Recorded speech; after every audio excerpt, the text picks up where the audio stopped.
ഫിലിപ്പിയ ലേഖനം फिलिपियों की पत्री രണ്ടാം അധ്യായം दूसरा अध्याय അതിന്റെ 7, 8, 9, 10, 11 വാക്യങ്ങൾ. उसका 7, 8, 9 और 10 वाक्य. जिसने परमेश्वर के स्वरूप में होकर भी परमेश्वर के तुल्य होने को अपने वश में रखने की वस्तु ना समझा, वरन अपने आप को ऐसा शून्य कर दिया और दास का स्वरूप धारण किया और मनुष्य की समानता में हो गया और मनुष्य के रूप में प्रकट होकर अपने आप को दीन किया और यहाँ तक आज्ञाकारी रहा कि मृत्यु, हाँ क्रूस की मृत्यु भी सह ली. इस कारण परमेश्वर ने उसको अति महान भी किया और उसको वह नाम दिया जो सब नामों में श्रेष्ठ है, कि वो स्वर्ग में और पृथ्वी पर और पृथ्वी के नीचे है, वे सब यीशु के नाम पर घुटना टेके. യേശുവിന്റെ നാമം സകല നാമത്തിനും മേലായ നാമമാണ്. यीशु का नाम सारे नामों में ऊंचा है. ലോകത്തുള്ള സകലതും, പാതാളത്തിലുള്ളത്, സ്വർഗത്തിലുള്ളത്, ഭൂമിയിലുള്ളത് സകലതും ഈ നാമത്തിന് താഴെ വരത്തുള്ളൂ. इस संसार का, पृथ्वी का, अधोलोक का और सारी बातें जो है वो इस नाम के नीचे ही है. ഈ നാമം എവിടെ ഉയർത്തിയോ, ഈ നാമം എവിടെ പറയപ്പെടുന്നോ, എവിടെ ഇതിനെക്കുറിച്ച് പ്രഘോഷിക്കപ്പെടുന്നോ, അവിടെല്ലാം ഈ നാമം അതിന്റെ സ്വഭാവം വെളിപ്പെടുത്തും. इस नाम की घोषणा जहां भी होती है, इस नाम को जहां भी कहा जाता है, वहां हर एक स्थानों पर ये नाम अपने स्वभाव को प्रकट करता है. ഈ നാമത്തിന്റെ പ്രത്യേകതയാണ് ഈ നാമം പറയുന്നിടത്ത് അത്ഭുതങ്ങൾ സംഭവിക്കും. इस नाम की विशेषता है कि ये नाम जहां भी कहा जाता है वहां आश्चर्य कर्म होते हैं. ഈ നാമം പറയുന്നിടത്ത് വീര്യപ്രവൃത്തികൾ സംഭവിക്കും. इस नाम के कहे जाने के स्थान पर अद्भुत कार्य होते हैं. ബൈബിൾ പറയുന്നവന്റെ നാമം വിളിച്ചപേക്ഷിക്കുന്ന ഏവനും രക്ഷപ്പെടും. और बाइबल बताती है कि जो कोई भी उसका नाम लेगा वो उद्धार पाएगा. ഇത് സകല നാമത്തെക്കാൾ മേലായ നാമമാണ്. और सारे नामों से ये ऊंचा नाम है. ഈ നാമത്തിന്റെ മുമ്പിൽ പൈശാചിക ശക്തികൾക്ക് നിൽക്കാൻ കഴിയത്തില്ല. इस नामों के सामने शैतानिक शक्तियां रुक नहीं सकती. ഈ നാമം വന്നത് ഭൂമിയിൽ നിന്ന് വന്ന പേരല്ല, ഈ യേശു എന്ന പേര്. और ये नाम जो पृथ्वी से नहीं आया है, यीशु ये नाम. മറിയ ഗർഭിണിയായപ്പോൾ യോസഫും മറിയയും കൂടെ ആലോചിച്ചിട്ട പേരല്ല യേശു എന്ന പേര്. मरियम जब गर्भवती हुई तो यूसुफ और मरियम ने मिलकर तैयार किया, ये नाम नहीं है यीशु नाम. ഈ പേര് വന്നത് ദൂതൻ സ്വർഗ്ഗത്തിൽ നിന്ന് കൊണ്ടുവന്ന പേരാണ്. और ये नाम स्वर्गदूत ने स्वर्ग से लिया कर दिया है. ഇത് രക്ഷകൻ എന്ന അർത്ഥത്തിലുള്ള പേരാണ്. इस नाम का अर्थ ही है उद्धारकर्ता. ഈ പേര് വിളിക്കുന്നിടത്ത് രക്ഷ സംഭവിക്കും. और इस नाम को जहां भी पुकारा जाता है वहां उद्धार होता है. ഇന്നും നരകശക്തികൾ വിറയ്ക്കുന്നത് ഈ പേരിന് മുമ്പിലാണ്. आज भी नरक की शक्तियां जो कांपती है वो इस नाम के सामने है. ഇന്നും രോഗങ്ങൾ വിറയ്ക്കുന്നത് ഈ പേരിന് മുമ്പിലാണ്. आज भी बीमारियां जो कांपती है वो इस नाम के सामने है. ഇന്നും രോഗങ്ങൾ വിട്ടുപോകാൻ പോകുന്നത് ഈ പേരിന്റെ മുമ്പിലാണ്. आज भी जो बीमारियां छोड़कर जाती है वो इस नाम के सामने है. ഭാരതം ഈ പേര് ഉച്ചത്തിൽ കേൾക്കാൻ പോകുകയാണ്. भारत इस नाम को ऊंची आवाज में सुनने जा रहा है. പ്രവചിച്ചു പറയുന്നു, മധ്യപ്രദേശ് ഈ പേര് ഉച്ചത്തിൽ കേൾക്കാൻ പോകുകയാണ്. मैं भविष्यवाणी करके कहता हूं कि मध्य प्रदेश में नाम ऊंचा होने जा रहा है. നാമത്തിന് മുമ്പിൽ കീഴടങ്ങാത്ത പേരുകളില്ല. और इस नाम की अधीनता में आने वाले और कोई ऐसे नाम नहीं जिसके अधीन ना हो. പറയുന്നു, മടങ്ങാത്ത മുട്ടുകളില്ല. और ऐसा कोई भी घुटना नहीं है जो नहीं टिकेगा. बाइबल बताती है ഇത് സ്വർഗ്ഗത്തിൽ മാത്രം അറിയപ്പെടുന്ന പേരല്ല. ये सिर्फ स्वर्ग में ही जाने वाला नाम नहीं ഇത് है. കീഴെ പാതാളത്തെ വിറപ്പിച്ച പേരാണ്. पाताल को कंपकाने वाला नाम है ये. അതുകൊണ്ടാണ് ഞങ്ങൾ പറഞ്ഞത്, ഈ പേര് ഉറക്കെ വിളിച്ചാൽ മതി, ആ പേര് വിടുവിക്കാതെ പോകത്തില്ല. इसलिए हम कहते हैं इस नाम को जोर से पुकारे, ये नाम बिना छुटकारा दिए नहीं जाएगा. ഉറക്കെ ആ പേര് ഒന്നുകൂടെ വിളിച്ചാട്ട് ഈ അന്തരീക്ഷത്തിൽ. जोर से इस नाम को बोले यीशु. പോരാ ഒന്നുകൂടെ ശബ്ദം ഉയർത്തി. काफी नहीं है, और ऊंची आवाज में बोले यीशु. ഈ പേരിനെ കുറിച്ച് വളരെ പ്രശസ്തമായ ആഫ്രിക്കയിൽ നിന്ന് പുറത്തിറങ്ങിയ ഒരു ബുക്കിനെ കുറിച്ച് ഞാൻ പറയാൻ പോവുകയാണ്. और इस नाम के विषय में मैं ये आज और कल परसों बताऊंगा, लेकिन इसके विषय में जो एक प्रसिद्ध किताब जो अफ्रीका में निकली उसके विषय में मैं बताने जा रहा हूं. ബുക്കിന്റെ പേര് ഇരുട്ടിൽ നിന്ന് വെളിച്ചത്തിലേക്കെന്നാണ് ബുക്കിന്റെ പേര്. और उस किताब का नाम है अंधकार से ज्योति की ओर. ഇരുട്ടിൽ നിന്ന് വെളിച്ചത്തിലേക്ക്. अंधकार से ज्योति की ओर. ഈ ബുക്ക് എഴുതിയ ആളിന്റെ പേര് ഇമ്മാനുവേൽ എമ്മൗസി എന്നാണ്. इस किताब को लिखने वाले उस व्यक्ति का नाम है इम्मानुएल इम्मोस। എനിക്ക് തോന്നുന്നു ഒരു 150 പേജുള്ള ഒരു ബുക്കാണ്. मैं ऐसा सोचता हूं कि 150 पन्ने की ये किताब है അദ്ദേഹത്തിന്റെ ചരിത്രമാണ്, അദ്ദേഹത്തിന്റെ ജീവചരിത്രം. और उसके जीवन का वो इतिहास है। ഞാനിത് പറയുന്നത് എന്താണെന്ന് ചോദിച്ചാൽ ഇന്നിവിടെ അതുമായി ബന്ധപ്പെട്ട ഒരു കാര്യം നടക്കാൻ പോകുകയാണ്. क्योंकि मैं ये क्यों बोल रहा हूं, आज उससे संबंधित एक घटना यहाँ पर घटने जा रही है। ഇദ്ദേഹം ചെറിയ പ്രായത്തിൽ സൺഡേ സ്കൂൾ പഠിച്ചിട്ടുള്ള ആളാണ്. और ये व्यक्ति छोटी उम्र में इसने संडे स्कूल पढ़ा है। ഇദ്ദേഹം സൺഡേ സ്കൂൾ പഠിച്ചു. ജീവിതത്തിന്റെ എനിക്ക് തോന്നുന്നു 8, 9, 10 വയസ്സ് വരെ സൺഡേ സ്കൂൾ പഠിച്ചു. और जीवन के 8, 9, 10 साल तक वो संडे स्कूल पढ़ा। അത് കഴിഞ്ഞിട്ട് പ്രാരാബ്ധം വളരെ കഷ്ടതയിലൂടെ പോയ കാരണത്താൽ സൺഡേ സ്കൂൾ പഠനം മുടങ്ങിപ്പോയി. और बड़ी कठिनाइयों के दौर से वो गुजरा, इसलिए संडे स्कूल वो नहीं पढ़ पाया। ഇദ്ദേഹം നേരെ ദൈവമില്ലാത്തയാളായി ജീവിച്ചു. और ये एक नास्तिक व्यक्ति के रूप में जीने लगा। അദ്ദേഹത്തിന് ദൈവവുമായി ബന്ധമില്ല. उसका परमेश्वर के साथ संबंध नहीं। വീടിന്റെ കഷ്ടപ്പാടുകൾ മാറ്റാൻ വേണ്ടി ഇതിന് ദൈവത്തിൽ നിന്നകന്നു, പള്ളിയിൽ നിന്നകന്നു, പ്രാർത്ഥനയിൽ നിന്നകന്നു. और घर की तकलीफों को मिटाने के लिए परमेश्वर से दूर हो गया, आराधनालय से दूर हो गया और प्रार्थना से दूर हो गया। അദ്ദേഹത്തിന്റെ 25, 28 വയസ്സിനിടയ്ക്ക് വെച്ച് അദ്ദേഹത്തിന്റെ വിവാഹം നടന്നു. और उसके 28 साल की उम्र में उसका ब्याह हुआ। താൻ വിവാഹം ചെയ്ത് 1 മാസത്തിനകത്ത് അറിയുന്നു തന്റെ ഭാര്യ ഒരു രാത്രിയിൽ കട്ടിൽ കിടക്കുന്ന ഭാര്യ കാണാനില്ല. और विवाह के पश्चात 1 साल के अंदर उसने इस बात को देखा कि उसकी पत्नी जो खाट में लेटी थी अचानक गायब हो गई। ഇദ്ദേഹം എഴുന്നേറ്റ് നോക്കിയപ്പോൾ ഭാര്യ റൂമിലില്ല. और जब इसने देखा तो इसकी पत्नी कमरे में नहीं है। ഇദ്ദേഹം തന്റെ കിച്ചണിലേക്ക് ചെന്നപ്പോ जब वो अपने किचन की ओर गया, കിച്ചണിലുള്ള ഫ്രിഡ്ജിനകത്തുനിന്ന് ഈ ചത്ത കോഴിയുടെ തല വെച്ചോണ്ട് സാത്താനുമായി അതിന്റെ മേശ നടത്തുകയാണ്. അതിന്റെ നമ്മൾ കർത്തൃമേശ നടത്തുന്ന പോലെ അതിന്റെ ബ്ലഡും ഒക്കെ ഉപയോഗിച്ച് അതിനുമായിട്ടുള്ള ഉടമ്പടി നടത്തുകയാണ്. और किचन में जब जाकर देखा तो मरे हुए मुर्गी के सिर को लेकर वो शैतान के साथ एक वाचा को बांध रही थी। അതുമായിട്ടുള്ള ഉടമ്പടി നടത്തിക്കൊണ്ടിരിക്കുകയാണ്. उसके साथ वो वाचा को बांध रही थी। ഇദ്ദേഹം ഞെട്ടിപ്പോയി. और ये घबरा गया। ഇദ്ദേഹം ആ സ്ത്രീയോട് സംസാരിച്ചു. उसने स्त्री से बात किया। അതാരമാണ് അറിയുന്നത്, ഈ സ്ത്രീ അവിടുത്തെ അറിയപ്പെടുന്ന ഒരു മന്ത്രവാദിനിയാണ്. तब उसने जब जाना तो पता चला वहां की एक बहुत ही जानी पहचानी वो मंत्रवादी स्त्री है। സാധാരണ മന്ത്രവാദിയല്ല, നേരിട്ട് ലൂസിഫറുമായി എൻകൗണ്ടർ ഉള്ള മന്ത്രവാദിയാണ്. और साधारण तांत्रिक नहीं, सीधा लूसीफर के साथ उसका आमना सामना होता, ऐसी एक तांत्रिक लेडी। എല്ലാ മാസത്തിലും ലൂസിഫറുമായി എൻകൗണ്ടർ ഉള്ളതും ലൂസിഫറുമായി ഉടമ്പടി നടത്തുന്നതുമായ ഒരു സ്ത്രീയാണ്. और हर महीने वो शैतान के साथ उसका आमना सामना होता, ऐसी एक स्त्री है वो। ഇദ്ദേഹം അടുത്ത 2-3 മണിക്കൂർ സ്ത്രീയുമായി സംസാരിച്ചു. और 2-3 घंटे तक उसने स्त्री से बातचीत किया। ഈ സ്ത്രീ ഇദ്ദേഹത്തെ സംസാരിച്ച് തന്റെ ഭർത്താവിനെ നല്ലൊരു സാത്താന്റെ ആരാധകനാക്കി അങ്ങ് മാറ്റി. और उस स्त्री ने अपने पति को बातचीत कर करके शैतान का आराधक बना दिया। ഇദ്ദേഹം സാത്താന്റെ ആരാധകനാണ്. और ये भी शैतान का आराधक बन गया। അദ്ദേഹം ആ ബുക്കിനകത്ത് പറഞ്ഞു പ്രധാനപ്പെട്ട ഒത്തിരി കാര്യങ്ങളുണ്ട്. അതിനകത്ത് നമുക്ക് ആവശ്യമായ 1-2 കാര്യം പറഞ്ഞ് ഞാൻ ആ നാമത്തെ കുറിച്ച് പറയാൻ പോകുകയാണ്. उस किताब में बहुत सारी बातें हैं, लेकिन 1-2 बातें बताकर मैं उस नाम के विषय में कहने जा रहा हूँ। അവര് പറയുന്നത് ഈ സാത്താന്റെ ആരാധനയില് സാത്താൻ എല്ലാ ആരാധനയിലും വരാറില്ല. और वो कहते हैं कि शैतान सारी आराधनाओं में नहीं आता है।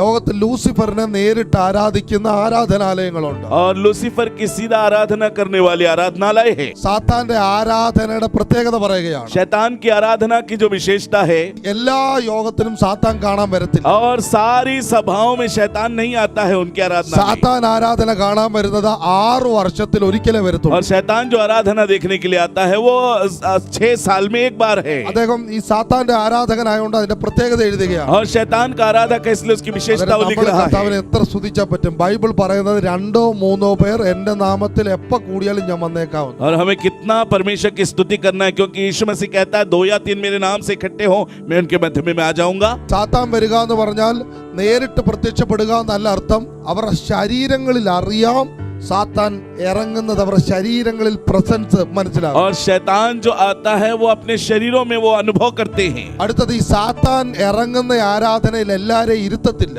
और शैतान जहाँ उतरता है उस आराधना में हर कोई को नहीं बैठाया जाता है। അതിന് 10 വർഷത്തിൽ കൂടുതൽ എക്സ്പീരിയൻസ് ഉള്ളവരെ ഈ ആരാധന ഇരുത്തത്തുള്ളൂ. उसके लिए 10 साल से ज्यादा अनुभव के लोगों को ही इस आराधना में बैठाते हैं। ഒത്തിരി പ്രത്യേകതകളുണ്ട്. बहुत सारी विशेषताएं हैं उसकी। എന്ന് വെച്ചാൽ 10 വർഷത്തെ എക്സ്പീരിയൻസ് ഉണ്ടെങ്കിൽ സാത്താനെ ഫോളോ ചെയ്യണം 10 വർഷം. എന്നാലേ ഈ സാത്താൻ ഇറങ്ങുന്ന പ്രത്യേക മീറ്റിംഗ് ഇരുത്തത്തുള്ളൂ. और 10 साल का यदि अनुभव है तभी ये शैतान उतरने वाली विशेष सभा में उसे बिठाया जाता है.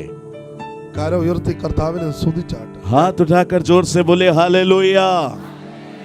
സാത്താൻ ഇറങ്ങുമ്പോൾ ഇതിനെ പുകഴ്ച പറഞ്ഞുകൊണ്ടേ ഇരിക്കണം. और शैतान जब उतरता है तो उसकी स्तुति करते ही रहना पड़ता സാത്താൻ है. ഇറങ്ങുമ്പോൾ അവരെ പുകഴ്ച പറയുന്ന സമയത്ത് അവരുടെ പുരോഹിതന്മാർക്ക് അറിയാം സാത്താൻ ഇറങ്ങുമ്പോൾ അവരുടെ ശരീരം ഇപ്പൊ ദൈവസാന്നിധ്യം വരുമ്പോൾ ചിലർ കരയും, ചിലർ വൈബ്രേറ്റ് ചെയ്യും. നമുക്കറിയാവുന്ന പോലെ അവർക്ക് സാത്താൻ ഇറങ്ങുന്നേ അറിയാം. और जब शैतान उतरता है तो वो जो शैतान की आराधना करते हैं वो अनुभव करते हैं अपने शरीर में, जैसे हम प्रभु की उपस्थिति में रोते हैं और हम अनुभव करते हैं, അതുപോലെ അവർക്ക് മനസ്സിലാവും. वैसा ही वो भी समझ पाते हैं. ഈ ഇമ്മാനുവേൽ എമ്മോസി 10 വർഷത്തിൽ കൂടുതൽ രഹസ്യമായി സാത്താനെ ഫോളോ ചെയ്തു. और ये इमानुएल अमोस ने 10 साल तक वो गुप्त रूप से शैतान के लूसीफर ने पीछे follow चला. किया. वो लूसीफर का पीछे चला. 10 വർഷത്തിൽ കൂടുതൽ ഫോളോ ചെയ്തപ്പോൾ അദ്ദേഹത്തെ 13-14 വർഷത്തിൽ ഇദ്ദേഹത്തെ ഈ സാത്താൻ ഇറങ്ങുന്ന 6 വർഷത്തിൽ ഇറങ്ങുന്ന ഹോളിനകത്ത് കൊണ്ടിരുത്തി. और जब ये 10-14 साल तक ये जब उसके पीछे चला तब जो शैतान उतरता है उस हॉल में ये इमानुएल अमोस को ले जाया बैठाया गया. ഇദ്ദേഹം ഇരിക്കുകയാണ്. और ये वहां बैठा है. അദ്ദേഹത്തിന് ഭാര്യയുണ്ട്. उनकी पत्नी है. അതുമായി ബന്ധപ്പെട്ട് 10 വർഷത്തിൽ കൂടുതൽ ഈ സാത്താനെ വേദനിപ്പിക്കാതെ എതിര് പറയാതെ ഇങ്ങനെ ശരീരത്തിൽ കൊണ്ട് നടന്ന അല്ലെങ്കിൽ അതിനെ പുകഴ്ത്തിക്കൊണ്ട് നടന്ന ആളുകൾ മാത്രമേ ഉള്ളൂ ഇതിനകത്ത്. और शैतान का जो विरोध नहीं करते और शैतान को लेकर चलने वाले लोग इसके बीच में बैठे हुए हैं.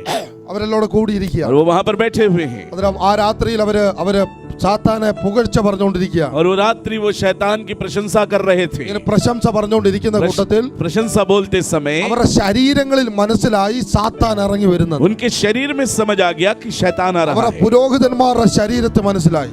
उनके पुरोहित लोगों के शरीर में समझ आ അവിടെ गया. ഇരുന്ന സകലരുടെ ശരീരത്തിൽ മനസ്സിലായി സാത്താന്റെ പ്രസൻസ് അടുത്ത 6 വർഷത്തിൽ വീണ്ടും ഉണ്ടായിരിക്കുന്നു. और सबके शरीर में समझ आ गया कि शैतान की जो उपस्थिति है वो अगले 6 साल के बाद फिर होगी. ഇത് ഇറങ്ങിക്കൊണ്ടിരിക്കുമ്പോ और जब ये उतर रहा था, പുകഴ്ച പറഞ്ഞുകൊണ്ടിരിക്കുമ്പോ जब वो उसकी प्रशंसा कर रहे, ഇവനൊരു ചോദ്യം ചോദിച്ചു. उसने एक सवाल पूछा. ആ ചോദ്യമാണ് ഈ പുസ്തകം പുറത്തിറങ്ങാൻ കാരണം. और वो सवाल ही था जो ये किताब को लिखने का ഇവന്റെ कारण ചോദ്യം हुआ. ഇതാണ്, वो सवाल ये था, ഇപ്പോൾ ഇറങ്ങുന്ന ലൂസിഫറിന്റെ പവറിനേക്കാൾ വലിയൊരു പവർ ലോകത്ത് എവിടെങ്കിലും ഉണ്ടോ? अभी जो उतरने वाली लूसीफर की सामर्थ से बड़ी सामर्थ क्या संसार में कुछ है? അവന്റെ ഹെഡ് ഓഫീസിനകത്തെ ചോദ്യമാണ്. और उस हेड ऑफिस में उसने सवाल पूछा. ഈ ചെറിയ പ്രായത്തിൽ സൺഡേ സ്കൂൾ പഠിച്ച ഇമ്മാനുവേൽ എമ്മോസി ഒരു കമന്റ് പറഞ്ഞു. और छोटे उम्र में बैठा संडे स्कूल पढ़ा इमानुएल अमोस ने उसके विषय में एक बात कही. ഇദ്ദേഹം പറഞ്ഞു, ഞാൻ കേട്ടിട്ടുണ്ട് ഇപ്പോൾ ഇറങ്ങുന്ന ലൂസിഫറിന്റെ തല തകർത്തെന്ന്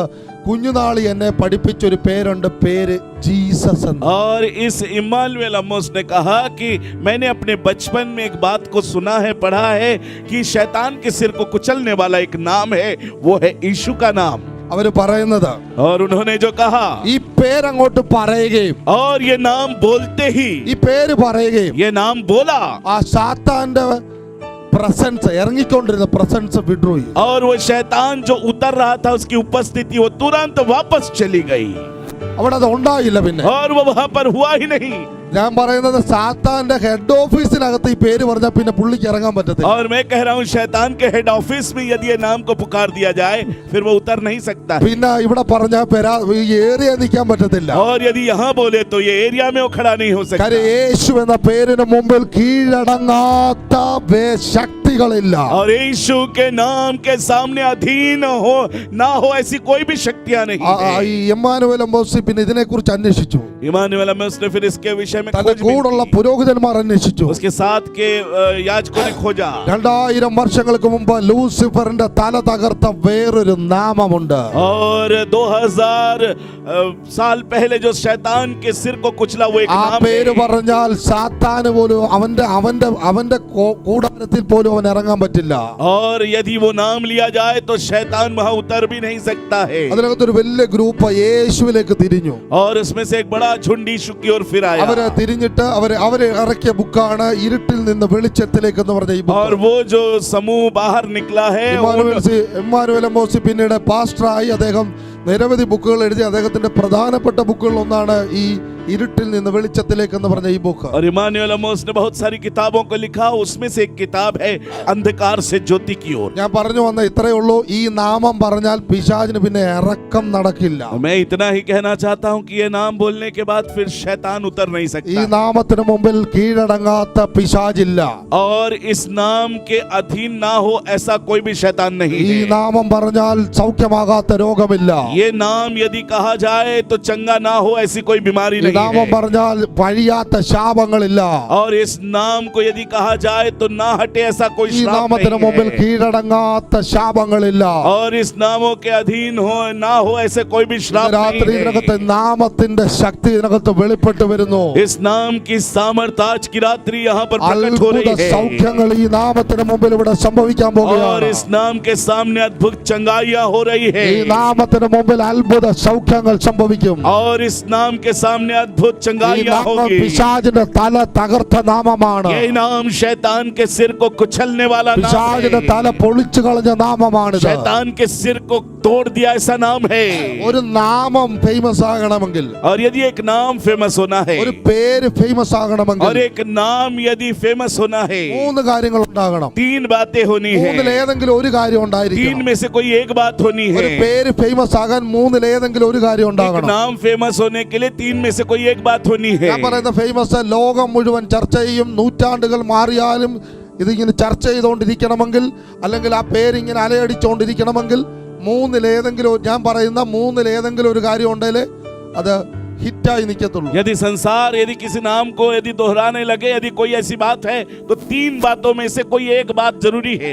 ഇത് നൂറ്റാണ്ടുകൾ ചർച്ച ചെയ്യുന്ന പോലെ നാമം ഫേമസ് ആകണമെങ്കിൽ ഈ മൂന്നിലേതെങ്കിലും ഒരു കാര്യം ഉണ്ടാകണം. और यदि शताब्दियों में यदि वो नाम यदि बहुचर्चित होना है तो ये तीन बातों में से कोई एक बात जरूर होना है. ഒന്നാമത്തെ കാര്യം पहली बात, വളരെ സിമ്പിൾ ആയിട്ടാണ് പറയുന്നത്. मैं बड़ी साधारण तौर पर कह रहा हूँ. ഒന്നാമത്തെ കാര്യം पहली बात, നല്ല കുടുംബത്തിൽ ജനിക്കണം. अच्छा परिवार में पैदा होना है. നല്ല കുടുംബത്തിൽ ജനിച്ചാൽ ആ പേര് ഫേമസ് ആകും. अच्छे परिवार में यदि पैदा हो जाए तो नाम फेमस हो जाएगा. നല്ല കുടുംബത്തിൽ ജനിച്ചാൽ ആ പേര് ലോകരാജ്യങ്ങൾ സംസാരിക്കും. अच्छे परिवारों में यदि पैदा हो जाए तो वो नाम बहुत चर्चित हो जाएगा. सारे संसार में भारत उसके विषय में बात करेगा. മീഡിയ സംസാരിക്കും. मीडिया वाले बातचीत करेंगे. ജനിക്കുവാണെങ്കിൽ ഇംഗ്ലണ്ടിലെ ആ രാജകുടുംബത്തിൽ ജനിക്കണം. और यदि मैं यदि कहूं तो इंग्लैंड के राजघराने में पैदा होना है. ആ രാജകുടുംബത്തിൽ ജനിക്കണം. और इंग्लैंड के राजघराने में पैदा ആ होना है. കുടുംബത്തിൽ ജനിക്കുന്ന എല്ലാവരും ഫേമസ് ആണ്. और उस राजघराने में पैदा हुआ हर एक व्यक्ति बहुत चर्चित है. ചാൾസ് രാജകുമാരനും ഡയാന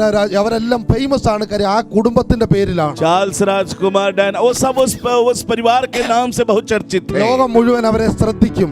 संसार पूरा उन्हें ध्यान देता है. ലോകത്തുള്ള സകല മീഡിയയും അവരെ ശ്രദ്ധിക്കും. संसार के सारे मीडिया उस पर ध्यान देते കാരണം ആ हैं. കുടുംബത്തിന്റെ ഫേമസ് ആണ്. എവരുടെ കഴിവിച്ചിരി കുറവാണേലും ആ കുടുംബത്തിൽ ജനിച്ചതുകൊണ്ട് അവിടെ ഉണ്ടാകുന്ന വിവാഹം, അവിടെ ഉണ്ടാകുന്ന ജനനം, അവിടെ ഉണ്ടാകുന്ന മരണം, ഇതെല്ലാം ലോക രാജ്യങ്ങൾ റിപ്പോർട്ട് ചെയ്യും. और उनका उस परिवार में घराने में वो पैदा हुआ है, इसलिए वहाँ के वैवाहिक कार्यक्रम, वहाँ का पैदा होना, सारी बातें मीडिया जो है अपने बताती है. അതല്ലെന്നുണ്ടെങ്കിൽ നല്ല ചിന്തകൾ കൊണ്ട് ലോകത്തെ ഇളക്കി മറിക്കും. नहीं तो अच्छे विचारों के द्वारा संसार में हलचल നല്ല पैदा करना है. ചിന്തകളുണ്ട്, കുടുംബം ഇല്ലെങ്കിലും കുഴപ്പമില്ല, ഫേമസ് ആകാം. अच्छा विचारक है तो परिवार घराना नहीं है तो भी वो बहुत चर्चित हो जाएगा. നമ്മുടെ നൂറ്റാണ്ടുകൾ ചർച്ച ചെയ്യുന്ന പോലെ ഫേമസ് ആകാം. और शताब्दियों तक वो चर्चित रहे, इस प्रकार वो बहुत चर्चित हो जाते ഇപ്പൊ हैं. ഐസക് ന്യൂട്ടൻ നമ്മൾക്ക് അറിയാം, ശാസ്ത്രജ്ഞനാണ്. കാര്യം അദ്ദേഹത്തിന്റെ ചിന്തകൾ ഫേമസ് ആണ്.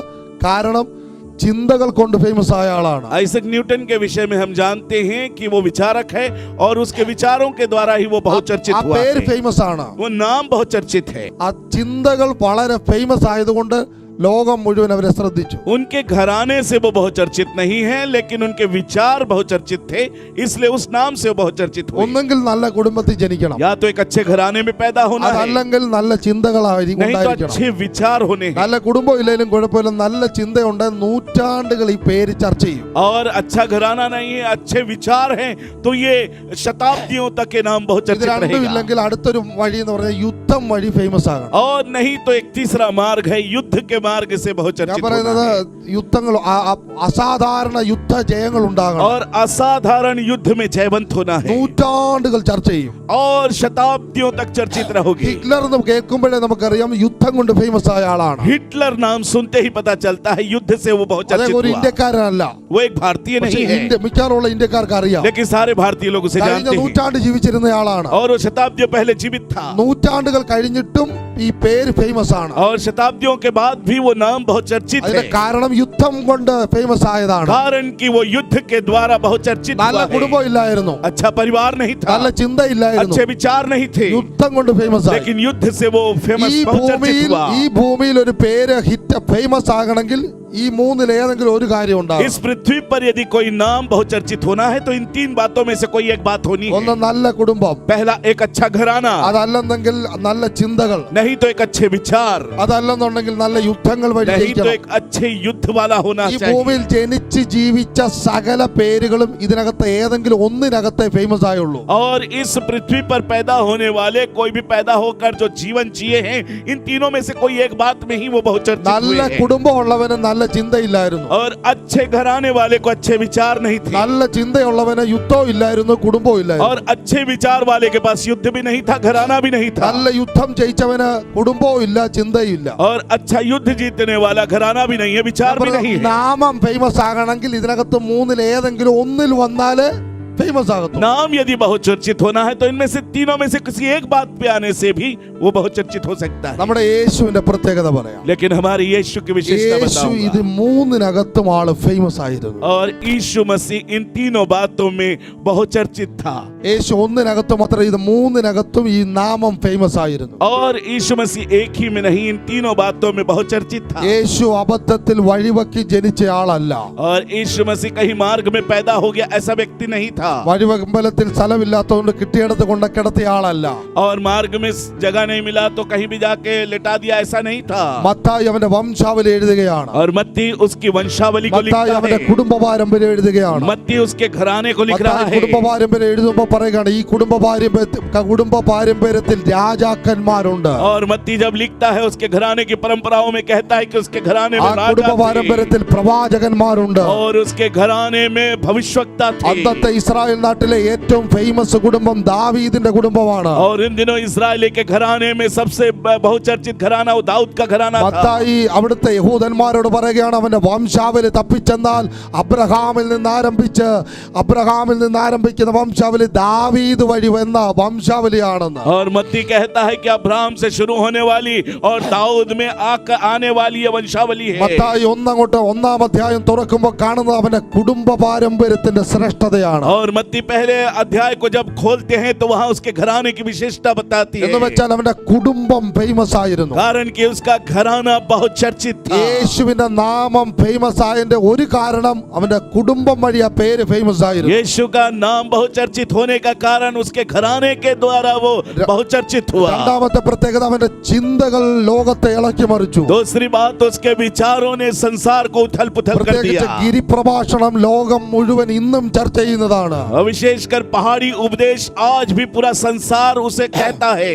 ഈ ഒരു കാരണം തടിച്ചാൽ മറു കാരണവും കാണിച്ചു കൊടുക്കണം. एक गाल पे कोई थप्पड़ मारे तो दूसरा गाल फेर देना। ഇടം കൈ കൊടുക്കുന്നത് വലം കൈ അറിയരുത്. जो तेरा दाहिना हाथ देता है उसे तेरा बायां हाथ ना जानने കൂട്ടുകാരനെ पाए। നിന്നെ പോലെ സ്നേഹിക്കണം. और अपने मित्र से अपने समान प्रेम करना है। ആയുധം എടുത്തിട്ടല്ല ജയിക്കേണ്ടത്, സഹനത്തിൽ ജയിക്കണം. हथियार लेकर जयवंत नहीं होना है, हर एक बातों पे जयवंत होना है।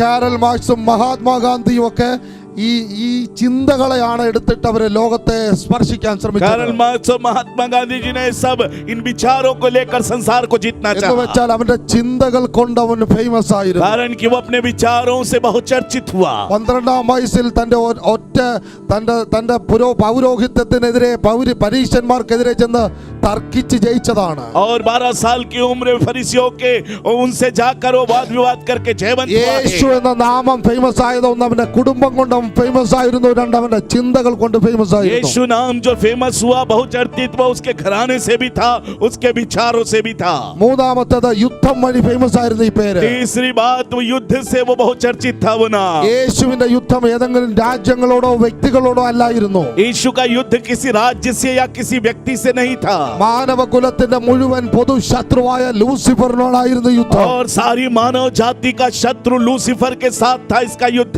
യേശു യുദ്ധം വഴി ഫേമസ് ആണ്. यीशु युद्ध के मार्ग से बहुचर्चित रहा. എന്ന് വെച്ചാൽ ഇവിടുത്തെ സകല യുദ്ധങ്ങളും കണ്ടിട്ടുണ്ടോ, നേതാക്കന്മാർ പുറകിൽ നിൽക്കും, അനുയായികൾ മുമ്പിൽ പോകും. और यहाँ के सारे युद्धों को आप देखते हैं, नेता पीछे रहते हैं और उनके अनुयायी वो सामने रहते हैं. അനുയായികൾ ചത്ത് പുറമോട്ട് വരുമ്പോൾ നേതാവിനെ തൊടാൻ പറ്റത്തുള്ളൂ. और उनके अनुसरण मर कर जब पहुंचते हैं तभी नेता को छुपाते हैं. നിങ്ങൾ ശ്രദ്ധിച്ചാൽ മനസ്സിലാവും, നേതാവ് ബാക്കി നിൽക്കും, രക്തസാക്ഷികൾ മുഴുവൻ അനുയായികളാണ്. आप ध्यान दे, नेता पीछे रहता है, मरने वाले सब उसके अनुयायी है. പക്ഷേ യേശുവിന്റെ മാർഗത്തിന്റെ പ്രത്യേകത പറയാം. लेकिन यीशु के मार्ग की विशेषता, അനുയായികളെല്ലാം പുറകിലും യേശു മുമ്പിലുമാണ്. अनुसरण करने वाले सब पीछे, यीशु मसीह सामने. യേശു നേരിട്ട് യുദ്ധത്തിന് ചെന്നിരിക്കുകയാണ്. यीशु मसीह सीधा युद्ध के लिए जा चुका है. ഒരിക്കൽ യേശു ഹേരോദാവിനോട് പറയുകയാണ്. एक दिन यीशु हेरोदेस से कहता है, ഹേരോദാവിനെ ഒരു വിളി വിളിച്ചു. हेरोदेस से एक ललकार ആ किया. കുറുക്കനോട് പറ, ഇന്നും നാളെ ഞാൻ ഇവിടെ ഉണ്ട്, മറ്റന്നാൾ മൂന്നാം നാൾ ഞാൻ രോഗികളെ സൗഖ്യമാക്കും, ഭൂതങ്ങളെ പുറത്താക്കും. और उस लोमड़ी से कह दो कि आजकल मैं यहाँ पर हूँ, मैं बीमारों को चंगा करूंगा, दुष्ट आत्माओं को निकालूंगा. ഹേരോദാവിനെ കുറുക്കൻ എന്ന് വിളിച്ചു. और हेरोदेस को उसने लोमड़ी कहा. വിളി കേട്ട ഹേരോദാവിന് കാര്യം മനസ്സിലായി. और सुनने वाले हेरोदेस को यह बात समझ में आ गई. അന്നത്തെ കാലത്ത് രണ്ട് സാമ്രാജ്യങ്ങളുണ്ട്. और उन दिनों में दो साम्राज्य था. ഒന്ന് കുറുക്ക സാമ്രാജ്യം, पहला लोमड़ी का साम्राज्य ഒന്ന് സിംഹ സാമ്രാജ്യം. और दूसरा सिंह का साम्राज्य. കുറുക്ക സാമ്രാജ്യത്തിന്റെ കുഴപ്പം, लोमड़ी के साम्राज्य की विशेषता, നമുക്കറിയാം, गड़बड़ी. കുറുക്കന്മാർ എപ്പോഴും കൂട്ടത്തോടെ പോകത്തുള്ളൂ. और ये लोमड़ी हमेशा झुंड के साथ जाते हैं, ഒന്നിലധികം കാണും. एक से ज्यादा होते हैं. സിംഹം അങ്ങനല്ല. लेकिन सिंह ऐसा नहीं है. സിംഹം ഒറ്റയ്ക്കേ പോകത്തുള്ളൂ. सिंह अकेले जाता है. അതിന് രണ്ട് സാമ്രാജ്യങ്ങളാണ്. और ये दो साम्राज्य है. ഹേരോദാവിനോട് പറയുകയാണ്, हेरोदेस से कह रहा है, തിരക്കുന്നെന്ന് പറഞ്ഞപ്പോ और तुझे ढूंढ रहे हैं. ഹേരോദാവിനോട് പറയുകയാണ്, ആ കുറുക്കനോട് പോയി പറ, ഇന്നും നാളെയും ഞാൻ ഇവിടെ ഉണ്ട്, വരുന്നു മൂന്നാം നാൾ രോഗികളെ സൗഖ്യമാക്കും, ഭൂതങ്ങളെ പുറത്താക്കും. और वो इस प्रकार से कहने लगा कि उस लोमड़ी से जाकर कह दो कि मैं आजकल यहाँ पर हूँ, आकर मैं दुष्ट आत्माओं को निकालूंगा और बीमारों को चंगा करूंगा. പല നാട്ടുരാജ്യങ്ങൾ കൂടി और कई लोग इकट्ठे हो गए. ഒരു നേതാവിനെ തെരഞ്ഞെടുക്കും. एक नेता का चुनाव किया അതിനെ കുറുക്ക സാമ്രാജ്യം എന്നാ വിളിക്കുന്നത്. और उसे लोमड़ी का साम्राज्य कहा जाता है. 4 പേര് പിന്മാറിയാൽ നേതാവിന്റെ സീറ്റ് പോക്കാണ്. और 4 लोग यदि पीछे हो गए तो नेता का सीट चला जाएगा. അന്നത്തെ കാലത്ത് കുറുക്ക സാമ്രാജ്യം എന്നാണ് उन വിളിക്കുന്നത്. दिनों में इसे लोमड़ी का साम्राज्य कहा जाता है. ഹേരോദാവിനോട് പറയുകയാണ്, നിന്റെ സാമ്രാജ്യം കുറുക്ക സാമ്രാജ്യമാണ്. हेरोदेस से कहता है कि तेरा साम्राज्य लोमड़ी का നിന്റെ साम्राज्य സീറ്റ് है. കുറുക്കന്മാരുടെ സീറ്റാണ്. तेरी जो कुर्सी है वो लोमड़ियों की कुर्सी है. 5 പേര് പിന്മാറിയാൽ നീ നാളെ രാജാവല്ല. और 5 लोग पीछे हट जाए तो कल तू राजा नहीं യേശു है. പറയുകയാണ്, എന്റെ സീറ്റ് സിംഹ സാമ്രാജ്യമാണ്. और यीशु कहता है कि मेरी जो कुर्सी है सिंह का साम्राज्य है. ആര് പിന്മാറിയാലും ആര് പിന്തുണ പിൻവലിച്ചാലും ഞാൻ രാജാവാകാതിരിക്കത്തില്ല. और चाहे कोई भी मुझे खींचने लगे, कोई भी हट जाए, मैं बिना राजा हुए बगैर नहीं എന്റെ रहूंगा. രാജസ്ഥാനത്തിന് ഇളക്കം പറ്റില്ല. मेरे राजस्थान को कोई हिला नहीं सकता. എന്റെ കിങ്ഷിപ്പിനെ ഇളക്കാൻ പറ്റില്ല. मेरे राजत्व को कोई हिला नहीं सकता. മുഴു ലോകത്തിന്റെയും എതിരാളിയായ ലൂസിഫറിനെ നേരിടാൻ സിംഹം ഒറ്റയ്ക്ക് ചെല്ലുകയാണ്. सारे संसार का विरोधी के सामना करने के लिए सिंह अकेला जा रहा है. യേശു കാൽവറിയിൽ പിശാചിന്റെ തല തകർത്തു. यीशु कलवरी पर शैतान के सिर को कुचल दिया.